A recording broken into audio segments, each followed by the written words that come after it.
السلام علیکم ورحمۃ اللہ وبرکاتہ۔ وعلیکم السلام ورحمۃ اللہ وبرکاتہ۔ کیوں بھائی اتنی دیر کیوں ہوگی؟ اور یہ سلیم اور جائر بھی ابھی تک نہیں پہنچے؟ میں اکیلا کب سے ان کا انتظار کر رہا ہوں۔ بھائی بگڑ کیوں رہے ہو؟ ٹی وی پر بہت اچھا ناٹک آ رہا تھا، وہ دیکھنے بیٹھ گیا، اس لیے دیر ہو گئی۔ لیکن یہ سلیم اور جائر کہاں مر گئے؟ ابھی تک نہیں پہنچے؟ لیجیے تم نے پکارا، ہم چلے آئے، آپ نے ہمیں یاد کیا، ہم حاضر ہو گئے۔ اوہو، آپ اب آ رہے ہو اور کہتے ہو کہ تم نے ہمیں یاد کیا اور ہم آگے؟ ارے میاں، پورے 5 گھنٹے سے کھڑا انتظار کر رہا ہوں۔ پتہ ہے ہماری ٹاکیز میں فلم کا وقت 6:30 بجے ہے اور 6:30 تو یہیں بج گئے۔ ارے یار، تو اس میں غصہ ہونے کی کیا بات ہے؟ تم کو تو پتہ ہے درگاہ پر عرس لگا ہے، وہاں رات کو قوالی کا بڑا اچھا پروگرام تھا، اس لیے رات وہیں رہا۔ صبح جو سویا تو ابھی سو کر اٹھا، خیال آیا کہ وعدہ کے مطابق فلم دیکھنے جانا ہے، تو جلدی سے منہ دھویا اور اب بھاگتا ہوا پہنچا ہوں۔ اب دیر مت کرو، جلدی کرو۔ لیکن ایک بات بتاؤں، فلم سے بہتر ایک دوسری جگہ چلیں، بہت مزہ آئے گا۔ لیکن وہ دوسری جگہ کہاں؟ وہ لکڑی پورا کا جو چوک ہے نا، وہاں ہر روز رات کو خوب جوا چلتا ہے اور ایک ہی دن میں لوگ کدھر کے کدھر پہنچ جاتے ہیں۔ میری مانو، آج وہیں چلو۔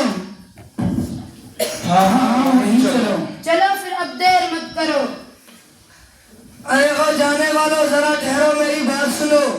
ارے اب کیا ہے، ہمیں تو پہلے ہی دیر ہو چکی ہے، اب بیچ میں تم ٹپک پڑے، چلو تم بھی ہمارے ساتھ چلو۔ نہیں نہیں، مجھے تمہارے ساتھ نہیں جانا ہے، بس تم میری بات سنو۔ ہاں بھائی تم ٹھہرے، مولانا آدمی تم ہمارے ساتھ کیوں جاؤ گے؟ اچھا یہ سب چھوڑو، میں بہت دیر سے تم سب کی باتیں سن رہا تھا، اس لیے مجھے تم سب سے دو باتیں کرنی ہیں۔ اچھا تو جلدی کیجئے، کیا کہنا چاہتے ہیں آپ؟ ہاں تو ذرا یہ بتائیے کہ آپ مسلمان ہیں اور جوئے کی مجلس میں جا رہے ہیں، تو کیا مسلمان کے لیے جوئے کی مجلس میں جانا اور مسلمان کے لیے جوا کھیلنا جائز ہے؟ کیا ہمارا مذہب اسلام اس کی اجازت دیتا ہے؟ کیوں مولانا صاحب، اس میں حرج کیا ہے؟ جوا تو ایک قسمت آزمائی ہے اور ایک کھیل، ایک تفریح کا مشغلہ ہے۔ ارے مسٹر، یہ سوچ آپ کی بالکل غلط ہے۔ جوا، سٹا، لاٹری اور اس قسم کے ہر فعل کو اسلام نے حرام قرار دیا ہے اور اس سے حاصل ہونے والی آمدنی کو بھی حرام قرار دیا ہے۔ اللہ تعالیٰ کا ارشاد ہے، یا ایھا الذین آمنوا انما الخمر والمیسر والانصاب والازلام رجس من عمل الشیطان فاجتنبوہ لعلکم تفلحون۔ اس آیت کریمہ میں شراب، جوا، بت اور جوئے کے تیر، ان چاروں کو رجس قرار دیا گیا ہے، یعنی ایسی گندی چیز قرار دیا گیا ہے جسے انسان کی طبیعت کو گن و نفرت پیدا ہو۔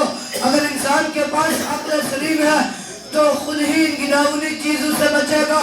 پھر اللہ نے کہا جب یہ چیزیں گندی ہیں تم ان سے بچو، اور آخر میں فرمایا لعلکم تفلحون، جس میں بتا دیا گیا کہ دنیا اور آخرت کی کامیابی اسی پر موقوف ہے۔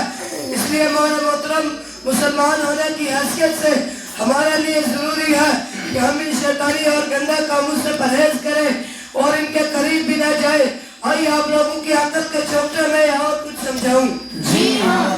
اچھا تم سب مسلمان ہو اور مسلمان گھر میں پیدا ہوئے ہو، تو نصیر میاں ذرا یہ تو بتائیے کہ غسل میں کتنے فرض ہیں؟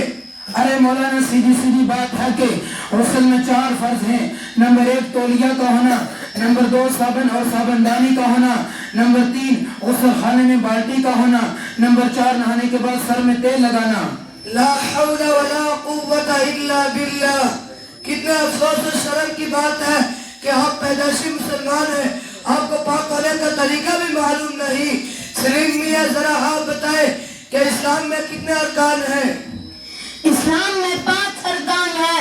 نمبر 1 گوشت کھانا، نمبر 2 عرس منانا، نمبر 3 صبح کو اپنے گھروں میں قوالی بجانا، نمبر 4 رمضان کی عید پر نئے کپڑے پہننا، نمبر 5 نئے کپڑے پہن کر عیدگاہ جانا۔